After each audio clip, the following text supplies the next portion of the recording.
Google's looking to showcase its latest developments at its I/O event today. Our Mackenzie Sagalos is in Mountain View with more on their AI strategy in today's Tech Check. Morning, Mac.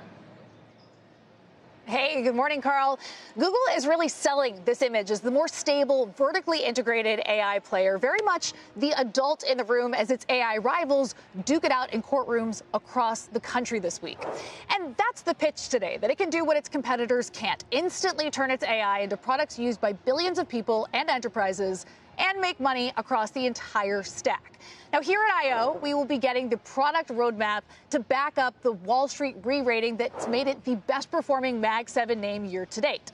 The key thing to watch is whether we get Gemini 4, which would help Google argue it's back, leading at the frontier against OpenAI and Anthropic. Anything short of that risks looking more like another catch-up release. We'll also be looking for Google's answer to Claude Code and OpenAI's Codex, a clearer agentic commerce strategy, and any hint of what Google may be building with Apple ahead of WWDC. Now, search, it is still the revenue engine, and it's the part of the business that Alphabet cannot afford to get wrong.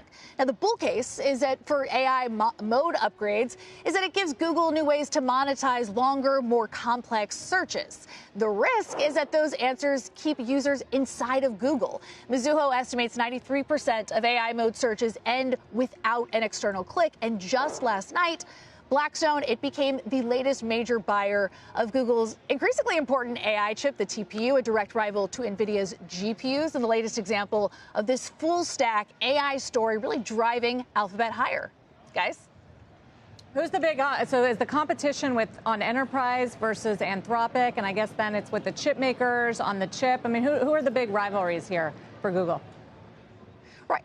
I think that right now, part of the bull case really has to do with the TPU. And so this new deal with Blackstone puts it in competition with CoreWeave. We knew as of Q1 that they were going to start doing these independent sales of TPUs starting in the back half of this year, scaling that in 2027. And now we have a sense of what that looks like. Blackstone, it is the private operator of AI data centers in the world, the biggest one in the world. And so now that they're partnering up with Alphabet, that's a huge endorsement. And it's building on the fact that Anthropic has signed a $200 billion cloud compute deal with Google in an endorsement of the TPU. So Google wins either way. Even if they're not at the top of the leaderboard against Anthropic, they are a big customer of theirs and vice versa.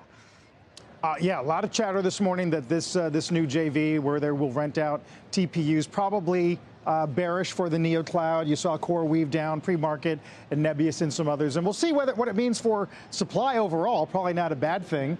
But there's all sorts of weird relationships and frenemies here where you're competing, but also a customer. With each other, and they're all competing with each other. So that's why it's hard to keep track.